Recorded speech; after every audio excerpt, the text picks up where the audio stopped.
All right, we're gonna do some property walkthroughs today, and I'm just gonna kind of talk my mind. You know, we've bought and sold over 50 houses this year. My team's done 160 transactions. It's October of 2025. A lot of people are sitting around saying it's a horrible time to flip, it's a horrible time to buy rentals, it's a horrible time to buy houses, and I'm gonna tell you guys why I think otherwise. But it really just depends on where you guys live, and we'll get into that here in a second. But you know, I'm 24 currently. If you guys watch my channel, you've seen that I document pretty much all my deal flow. I'm pretty open and honest with the money that I'm making, the money I'm losing, the deals that I'm going through. And so anyways, we're just gonna go vibe today. Me and Logan been running around. We've been checking deals out this afternoon. This is gonna be more of like a raw, uncut, just talking. We've got some more deals that we're gonna look at here in a few. I promise one thing, if you guys stick around, you'll learn something. And you get to listen to my raspy voice because I'm getting over a cold right now, but we got videos to pump out. So anyways, with that being said, I see all over YouTube, I keep up with the other real estate YouTubers. I watch, I learn, I'm always trying to grow. And right now, like the common theme that I'm seeing is it's a horrible time to buy real estate. And I just think that to make a blanket assumption across the entire United States as a whole, or wherever you are, I know I've got some people out of country as well, is kind of ignorant, you know, and no offense, maybe I doubt those guys will ever watch my videos, but I really think that it's much more localized, you know. So all these headlines that you guys are seeing that it's a horrible time to buy, interest rates are high, we have cap rate expansion on the multifamily side, which is true and is happening right now. I think you can only focus on what you can control. And for me, I got into real estate at 18, and this is my income, this is what I do. And so some people may be able to pump the brakes and say, you know what, I'm not gonna buy real estate for a year, which, by the way, I think is a horrible idea, depending on where you're at, once again.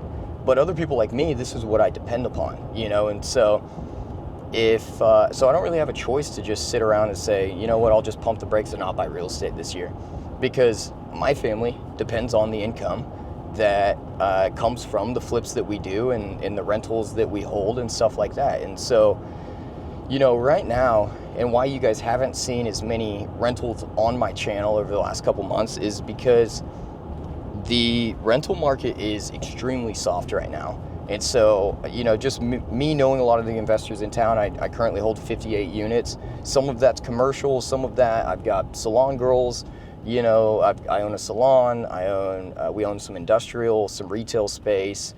We own seller finance land notes. I own seller finance single family homes, and then I also own residential homes as well as multifamily. And so I would say this thesis that I'm about to bring to y'all is based on a diversified portfolio. I kind of see all of it.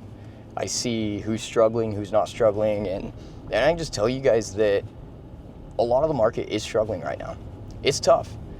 And whether that be, you know, interest rates or tariffs or whatever it is, I don't really watch the news because I don't want to consume a bunch of negative material every day. Because what matters to me is, can I go and buy and sell real estate sustainably, hold real estate, and make some money on flips and whatnot.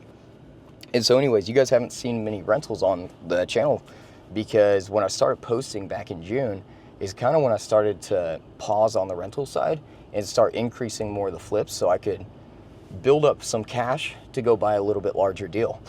And so I've executed on that. We've successfully flipped over the last 4 or 5 months, or really all year long, but we increased the flow that we had to create some more cash, and we did. And so here I am. I've got the cash. I'm ready. I'm not looking for anything super large, but I'm ready to buy single family home package, maybe 10 to 20 houses, under $2 million. I'm looking for multifamily under $2 million, and I'm looking for a commercial deal under $2 million. Like I said, I'm diversified. I own a little bit of commercial, multifamily, and single family. So I'm looking for all of that, not necessarily land right now because you don't get the depreciation, and that's what I need is I need the tax benefits from real estate right now. And so anyways, as I'm looking at all these deals, you know, I'm underwriting these multifamily deals. It's crazy. I mean, I don't know how anybody's making numbers work, you know, unless you're trading off-market real estate, which I think there are deals on the off-market side. What's available on market is, at least here locally in Oklahoma City, is almost non-existent, you know. I'm looking at multifamily deals, maybe a lot of these are 20, 25, 30 unit multifamily properties that they're trading, which multifamily trades on a cap rate, which is, all that is if you take, say for example, $1 million property, they say the cap rate's 7.5%. That means that the property is generating $75,000 in net operating income annually. But the problem is, if you take and you put $200,000 down on a $1 million property that's generating $75,000 in net operating income, that's how much the property makes outside of the mortgage. Net operating income does not include mortgage. So if you go run the numbers on, say, a 7.5% interest rate on a 20-year note, which is a lot of times the terms that I'm getting right now, you're going to be paying $75,000 a year just to cover the debt servicing. So how am I going to go put $200,000 down on a deal like that and then make zero dollars? I mean, it just doesn't really make sense. You know, there's no way to make the numbers work. So seller finance is really good right now. If you can get the deals seller financed, I've been looking at some deals. I've been trying to negotiate some deals seller finance, and they are out there. They just aren't as easy as a lot of these guys are making it seem. So it just takes a lot of volume. You know, I'm putting the volume in. It's the middle of October. We've got 2.5 months to make something work.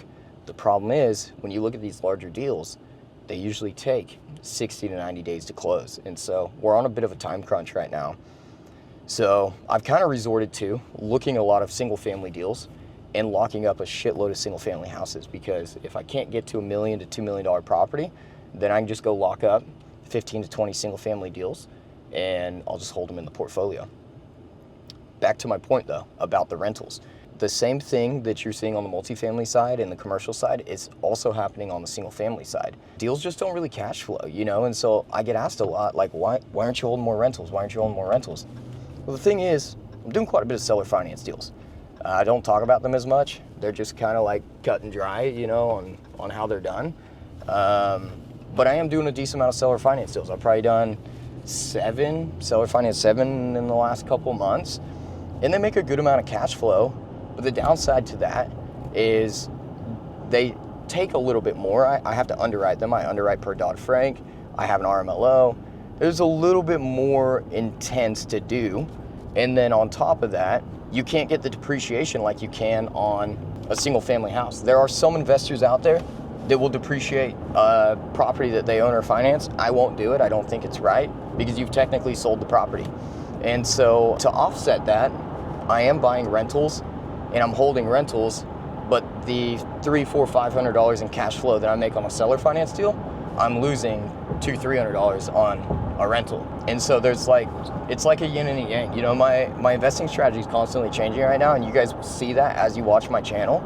And that's because I'm just trying to create equity, create cash flow, and make sure that we've got a nice retirement and a nice nest egg here in a couple years. Because at some point, I don't think rates are going to go to 2%, but at some point rates will go back down. And if we can get into even the 5s, we're going to be looking really good on my portfolio. I can refinance and my cash flow is going to go up exponentially just by saving 2%, you know? And so I don't just look at a rental today and say, okay, well, this only cash flows $85 a month. Or recently I've actually changed. I'm putting a video out on a deal that I'm buying out in Yukon, Oklahoma. I've changed my philosophy because of the tax bill that I have coming up, and I'm holding some deals that technically negative cash flow on paper. Most of the rentals I bought this year, or all of the rentals I bought this year, I've generated at least a 12% cash on cash return on those, which is good. And that's usually shooting for at least that. But right now I'm looking at more of the depreciation that I'm going to get from holding the assets, because I get, at least as a real estate professional, big benefits from holding assets for depreciation. So anyways, that's where the strategy is consistently changing. The buy box is consistently changing. Maybe it would be easier if I was just a W-2 employee and I just bought a couple rentals a year, but I don't have that luxury. You know, we've got to continue buying real estate to offset the income that we're generating from the flips and from the real estate team and stuff like that. So anyways, that's kind of the philosophy. Wanted to touch on that a little bit. And we're going to look at a sub-2 deal right now, actually. This was brought to me by another real estate agent. I thankfully have built some really cool relationships here in Oklahoma City because I'm known to close. If I say I'm going to close, I do. And so this agent brought this to me. His seller is in a unique situation where they are in the military. They have to leave. They have to leave. They just bought this house. They have no equity in the house. They have to get out. Subject to deal is where you come in and you take the mortgage over subject to their existing mortgage. If you guys want to learn like the in-depth, I'm not part of Pace Morby's sub-2, but I would recommend you guys join Pace Morby's sub-2 because he knows it a lot better than I do. But I have bought a couple sub-2s. There's a few title companies here in town that will do them.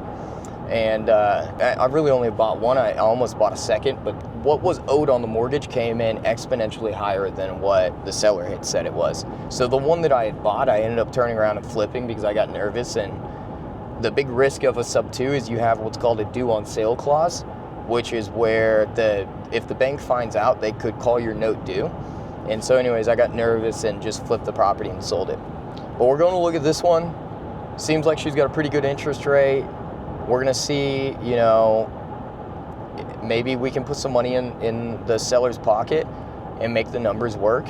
Can't bring you guys in on this deal, but I will catch you guys on another deal that we're going to look at here in the Village. This seems pretty slick. $59,000, which, believe it or not, you can buy a house for $59,000 here in Oklahoma City, and it looks like it needed about $30K in rehab. There wasn't a huge spread on it. $30K in rehab, and it was going to be worth like $115,000. I was going to go look at it and see if we get the rehab down a little bit, or if I could do what's called a wholesale on it, which is just where I take it down and relist it on the market and make a quick $15,000 or $20,000, which would be nice. I would always love a wholesale when I can. But one more thing that I'll mention before we jump, and what I was getting at in the beginning, I would be weary listening to these guys that say it's a bad time to buy real estate, because I've been hearing that. I mean, people have been saying that forever, but I've been hearing it just for the last 5 years. Every year, you consistently have people that will say, now's a bad time to buy real estate. Now's a bad time to buy real estate. Now's a bad time to invest. I believe you can make money in any market. And I'm sure I'm going to get some comments that say, the market's way overinflated. Now's a horrible time to buy real estate. But you know what else is inflated is our dollar. It's worth a whole lot less than it was worth 5 years ago. And it's worth even more than it was worth 5 years before that and 10 years before that, and consistently thereafter. And really since we've gone off the gold standard. And so if you just look at the data, what goes up when inflation increases? Tangible assets, gold, real estate, a lot of times stocks. I'm not really a stock guy. I'm not going to talk on it much, but I've got a small 401k. Don't own any gold. Maybe I should. But I own a lot of real estate, you know, and that's something that I'm comfortable with and that I know well.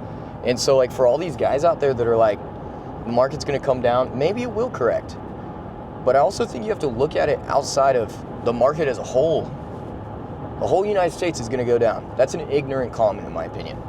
You may see areas like Austin. You may see Oklahoma City. I don't know. But I'm not going to sit around and say, well, the United States as a whole, prices have to come down. Prices can't come down. Inflation, we printed too much money. There's too much inflation in the market. Now we have tariffs. It's not going anywhere. The inflation's only going to continue increasing. It seems like they've got it under control, but we can't reverse the inflation that we've seen. And so that's why I would rather have my money in tangible assets like real estate than I would in, say, sitting in cash. Because I know one thing for sure is cash will continue to decrease in value. So the cash you have in reserves will continue to be worth less and less every year that it sits in your bank account. And so I do keep cash on hand, but at the same time, I try and keep most of it in real estate. Catch you guys here in a few.